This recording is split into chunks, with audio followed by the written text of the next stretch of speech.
Ça part une topette. Je vais gagner la bombe nucléaire. Et dis donc, Jamy, Oh! Mais Fred, c'est maintenant que tu m'interromps. regarde ce que j'ai appris à faire.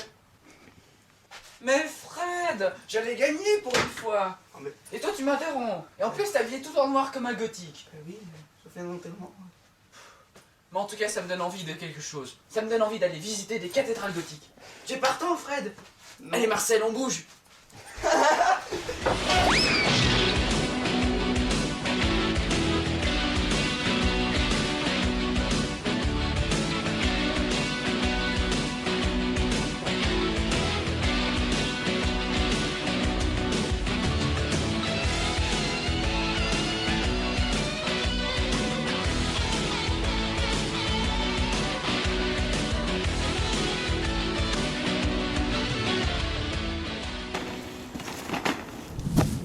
Et dis donc, Jamy, ce sont les Italiens qui, au XVIIe siècle, appelèrent cet art nouveau art gothique, en faisant référence aux barbares goths qui peuplaient l'Europe à cette époque. Mais dis donc, Jamy, j'ai une petite question. C'est quoi, au fond, l'art gothique? Absolument, Fred. Le savais-tu, l'art gothique est apparu aux alentours des années 1140 en Île-de-France. L'art gothique peut très facilement s'étudier dans les cathédrales, et je vais de ce pas comparer l'art gothique avec l'art roman, qui était le style qui le précédait. Dans l'art gothique, on retrouve une architecture très élancée et très ouverte pour laisser passer un maximum de lumière. L'art gothique est aussi beaucoup plus fin que l'art roman. L'art roman, quant à lui, se caractérise par des murs beaucoup plus épais et peu de fenêtres. Les bâtiments étaient donc plus massifs et surtout moins hauts. Bien que l'art gothique peut se retrouver dans d'autres disciplines artistiques, on le retrouve très fortement dans l'architecture et principalement dans les édifices religieux, mais aussi d'autres bâtiments civils tels que des maisons, des hôpitaux ou encore des hôtels de ville comme celui de la Grand Place à Bruxelles. Et justement, Jamy, j'y suis devant l'hôtel de ville. Comme tu l'as si bien dit, Jamy, l'art gothique ne se retrouve pas seulement dans les cathédrales, mais aussi dans d'autres bâtiments. L'hôtel de ville en est un bon exemple.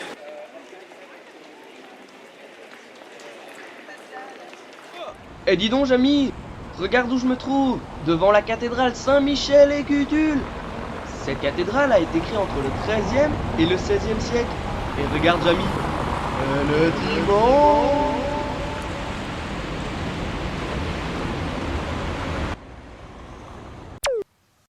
Absolument, Fred.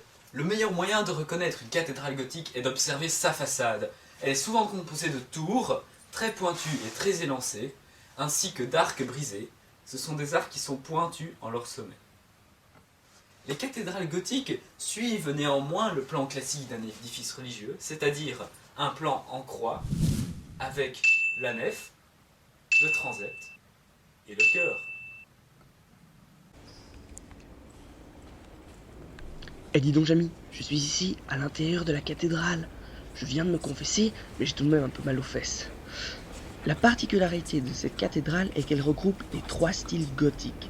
Le gothique maîtrisé, le gothique rayonnant et le gothique flamboyant. Et oui, Ah, j'ai un chat dans la gorge.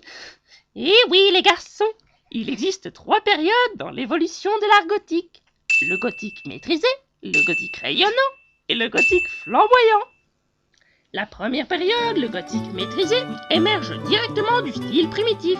En effet, les amis, c'est entre les années 1190 et 1230 que furent bâties les premières grandes cathédrales. C'est véritablement durant cette époque que furent inventés les arcs-boutants. La deuxième période, le gothique rayonnant, se situe entre les années 1230 et 1350. Cette période est caractérisée par de nombreuses révolutions et est souvent considérée comme l'une des périodes gothiques les plus importantes. Durant le gothique rayonnant, on construit des bâtiments plus hauts et plus grands. La structure devient plus fine, plus élancée. Des fenêtres plus grandes sont construites, permettant l'utilisation du vitrail. Tout ceci fut bien sûr possible grâce à l'avancement des procédés techniques. La troisième et dernière période de l'art gothique, le gothique flamboyant, se situe quant à lui entre les années 1350 et 1500. celui-ci se complexifie et s'enrichit de plus en plus, et c'est pour cela que l'on dit qu'il flamboie. L'usage de clés pendantes, de gargouilles ou de câbles devient courant. Dans un cas plus général, le gothique flamboyant se dramatise tant au niveau de la peinture que de la sculpture. En plus, il se lie progressivement au pouvoir laïque. Le gothique maîtrisé se retrouve surtout dans la structure globale de la cathédrale et dans ses larges piliers. Le gothique rayonnant se retrouve essentiellement dans les vitraux. Et le gothique flamboyant se retrouve en grande partie dans les sculptures et dans les gargouilles qui se situent en haut. Allez, Père Amélie de la Motte, dites-nous en plus. Il faut savoir, jeune enfant, que l'art gothique prit source en France et qu'il a été, si je puis dire, expatrié par les croisades dans d'autres pays d'Europe. C'est pour cela que l'on retrouve un style semblable entre la France et les pays avoisinant la France. Cependant, il est important de noter que chaque région d'Europe a affecté à l'art gothique des traditions qui leur sont propres. Et c'est pour cela que l'on peut observer quelques différences qui varient selon les régions d'Europe. Bon, veuillez m'excuser, mon fils, mais il y a des gens qui attendent pour se faire confesser. Et moi, je ne peux plus attendre. Et dis donc, Jamy, je suis ici à l'extérieur de la cathédrale, mais je ne comprends pas très bien comment elle tient debout. Le curé m'a parlé d'arc-boutant et de contrefort. Mais c'est quoi tout ça, Jamy? Tu en sais un peu plus, toi?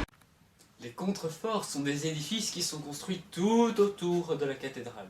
Ils sont composés d'un pilier principal très massif et d'un arc-boutant qui rejoint le pilier au mur externe de la cathédrale.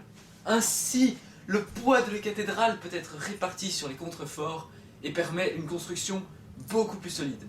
Il faut savoir que le pilier est parfois surplombé d'un petit pinacle qui a un but décoratif mais permet aussi parfois de rajouter du poids sur le pilier. Eh dis donc, Jamy, tu as vu comme cette cathédrale est haute? Ceci ne serait pas possible sans l'utilisation de voûtes croisées, l'un des nombreux procédés de construction mis au point durant la période gothique. Et regarde, Jamy, ce qui caractérise surtout les cathédrales gothiques, c'est la présence d'arcs brisés.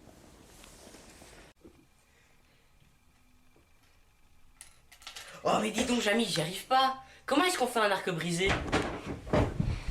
Eh ben oui, comment est-ce qu'on fait?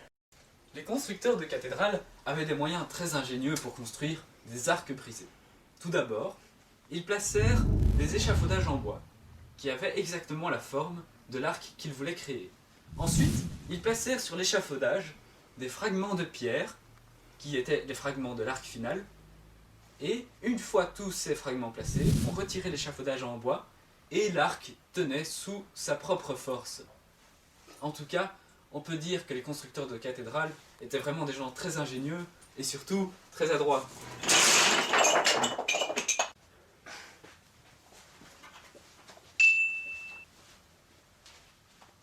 Je prends l'escalier. J'arrive les garçons! Comme tu peux le remarquer, Jamy, ce bâtiment est orné de statues. La sculpture dans l'art gothique a sa particularité par rapport à l'art roman. Les personnages expriment beaucoup plus de mouvements et les traits des vêtements sont beaucoup plus détaillés. Par contre, les expressions des visages sont toujours neutres. Non mais c'est vraiment pas possible. On peut pas travailler dans ces conditions.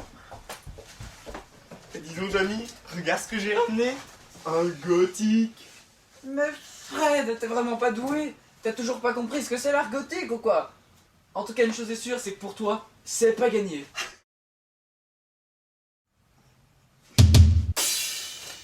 Bon, c'est pas tout ça, mais on doit se casser là. Allez Marcel, on y va. Mais c'est quoi ça? Oh Marcel, je t'avais dit de pas picoler pendant l'émission. Oh non, Marcel, il changera jamais.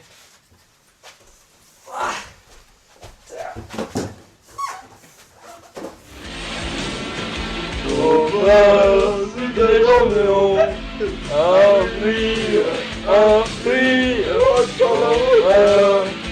t'es champion, un fruit sur Cendrillon.